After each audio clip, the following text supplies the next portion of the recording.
મયુરનગરી મોરબીમાં આપનું હાર્દિક સ્વાગત છે।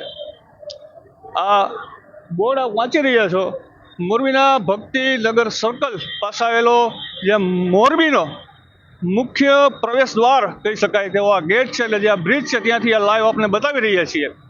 બેનરમાં લખેલું તો છે આવતો કે મયુરનગરી મોરબીમાં આપનું હાર્દિક સ્વાગત છે, પરંતુ આ સ્વાગત માત્ર વ્યક્તિગત જ નહીં, આપનું સ્વાગત છે નબળા રોડ રસ્તાઓથી, આપનું સ્વાગત છે ઉભરાતી અને ઉઘાડી ગટરોથી, આપનું હાર્દિક સ્વાગત છે ગંદકીથી ખદબદતા આ ઢગલાઓથી। લાઈવ બતાવો, આપણે જે સહયોગી છે તમને હું કહેવા માંગીશ કે દર્શકોને લાઈવ બતાવે કે જે રીતે આવતા આવે છે આ પ્રવેશ દ્વારમાં જે ગંદકીના ઢગલાઓ જોવા મળી રહ્યા છે, આ ખૂબ જ શરમજનક બાબત કહી શકાય કે મોરબીનો એક આ નાક સમાન પ્રવેશ દ્વાર આવેલો છે અને આ પ્રવેશ દ્વારની જે અત્યારે દુર્દશા જે આપ લાઈવ અત્યારે આપને બતાવી રહ્યા છીએ ધ પ્રેસ ઓફ ઇન્ડિયા ન્યૂઝના માધ્યમથી, ખરેખર આવા ન્યૂઝ આવા સમાચારોને લાઈવ બતાવતા અમે પણ ખેદ અનુભવીએ છીએ અને અફસોસ પણ અનુભવીએ છીએ, પરંતુ મીડિયાની એક અમારી એક સાચી ફરજ છે કે માત્ર સાચી સૂચના જ આપ સુધી પહોંચાડવી તે જ નહીં, પરંતુ લોકોને જાગૃત કરવા તેવો પણ ધ પ્રેસ ઓફ ઇન્ડિયા ન્યૂઝનો અમારો ખાસ એક ઉદ્દેશ્ય છે। ત્યારે આ મોરબીનો જે મુખ્ય પ્રવેશદ્વાર છે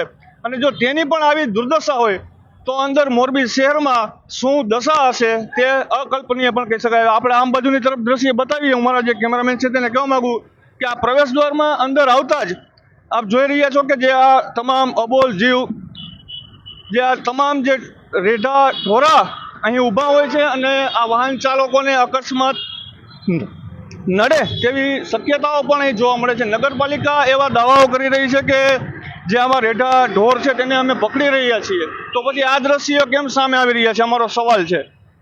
ઘણા બધા વેપારીઓ છે અહીં, તમને હું લાઈવમાં સીધા આપણે વાતચીત કરવા જઈ રહ્યા છીએ કે આ વેપારીઓ પણ આપણને આ લાઈવમાં તમામ માહિતી આપશે કે કેટલા સમયથી અહીં ગંદકી જોવા મળી રહી છે અને તંત્ર દ્વારા આંખ આડા કાન છેલ્લા ઘણા સમયથી થઈ રહ્યા છે। પાછળ એક શોપિંગ આવેલો છું, કેમેરામેનને કહું બતાવે, નીલકંઠ પ્લાઝા 2ના વેપારીઓ આ લાઈવમાં આપણને પોતાની જે વ્યથા છે તે જણાવવા જઈ રહ્યા છે। આપણે આગળની તરફ જઈએ ને જે તમામ વેપારીઓ છે તેમની સાથે પણ આપણે વાતચીત કરવાનો પ્રયાસ કરીએ કે અહીં આ કેટલા સમયથી આ પ્રશ્ન છે અને શું આખરે તેમની રજૂઆતો છે, શું તેમની માગણી છે। આપણી સાથે સ્કાય ઇન્ટિરિયરના મેહુલભાઈ છે આપણી સાથે। મેહુલભાઈ, કેટલા સમયથી આ પ્રશ્ન અહીં છે ગંદકીનો અને ઓલી તરફ તો જાહેર શૌચાલય જેવું બનાવી દેવામાં આવ્યું છે બધા લોકોએ, તો આ પાછળનું મુખ્ય કારણ તમે કોને માનો છો ને તમારી રજૂઆત શું છે વેપારીઓની? ટૂંકમાં અત્યાર સુધીમાં અહીંયા કોઈ સાફ સફાઈ થઈ જ નથી। અત્યાર સુધી સંપૂર્ણ ગંદકી આપ જોઈ શકો છો કે અહીંયા ઉકેડા જેવું લાઈવમાં બતાવીએ આ તરફના જે દ્રશ્યો બતાવીએ દર્શકોને કે જે રીતે આ ગંદકીના ઢગલા આપણું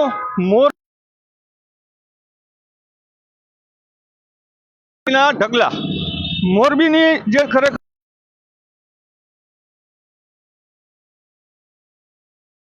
તેની કેટલી નબળી કામગીરી છે તેના આ સચિત્ર પુરાવા આપ તમામ દર્શકોને અમે આ લાઈવના માધ્યમથી દેખાડી રહ્યા છીએ। આપણે મેહુલભાઈ સાથે પણ વાતચીત કરીએ। મેહુલભાઈ, આવા જે ગંદકીના ઢગલા કેટલા સમયથી જોવા મળે છે, સાફ સફાઈ હજી સુધી કેમ થતી નથી, આ પાછળનું શું કારણ કોને માનો તમે? સાફ સફાઈનું મુખ્ય કારણ તો અહીંયા બધા ટોયલેટ છે ને જાહેરમાં જાય છે, પહેલાં તો એને સંપૂર્ણ અહીંયા જાહેર શૌચાલય મૂકવાની જરૂર છે ખાસ। આ ગંદકી તો ઓટોમેટિક સાફ સફાઈ થાય તો દૂર થાય, કારણ કે કન્ટિન્યુ અહીંયા પડી જ રહીએ। તો આ તમે આ 5 દી પછી જોવા આવશો તો આ જ પોઝિશન હશે, કદાચ તમે સાફ કરશો તો એ આ જ વસ્તુ રહેવાની। રખડતા ઢોર અહીંયા આ તરફ પર દ્રશ્ય બતાવીએ કે જે આ તમે જોઈ રહ્યા છો, આ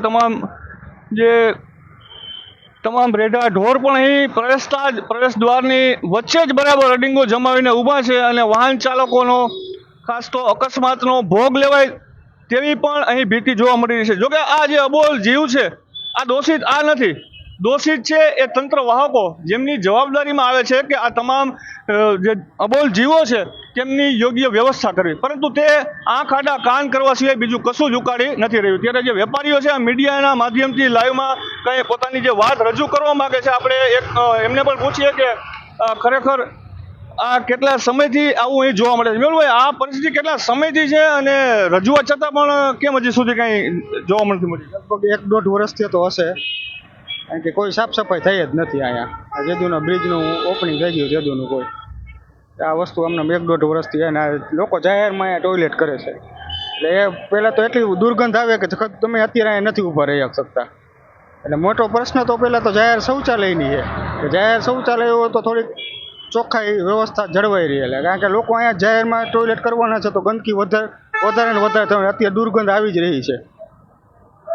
અત્યારે અમે જે જગ્યા પર ઊભા છીએ કદાચ તમે ઊભા પણ નહીં રહી શકો એટલી ખરાબ વાસ અહીં આવતી હોય છે ને આ વેપારીઓ અત્યારે એટલા ત્રાહિમામ છે કે હવે મીડિયાના માધ્યમથી પોતાની જે વ્યથા છે તે ઠાલવા માંગી રહી છે. તમામ જે વેપારીઓના દ્રશ્ય પણ હું કહું સહયોગીને કે બતાવે આ મોરબીના ભક્તિનગર સર્કલ પાસે આવેલા નીલકંઠ પ્લાઝા 2ના આ તમામ વેપારીઓ છે તેમની એક ખાસ માંગણી છે અને વ્યાજબી માંગણી છે.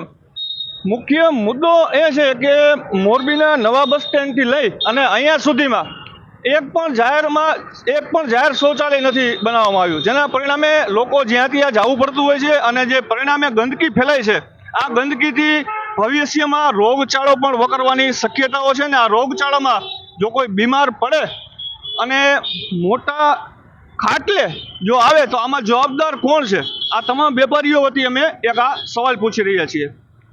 મોરબીના આવા વધુ સમાચારો માટે જોડાયેલા રહો અમારી સાથે અને ખાસ જોતા રહો the press of India news. Morbi જિલ્લાનું તેજ રફતારથી આગળ